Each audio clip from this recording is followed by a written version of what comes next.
Ja, dann nehme ich doch gleich das Größte und das ist Grow Gorgeous intelligente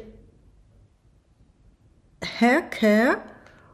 Und zwar ist das ein Balance, also pH Balanced Shampoo, also wo dann den pH-Gehalt wieder ausgleichen soll. Ich kenne die Marke nicht, ich habe keine, ja, also ist ganz, ich weiß jetzt noch nicht, weiß nicht, ob ich das benutzen werde oder weitergeben werde.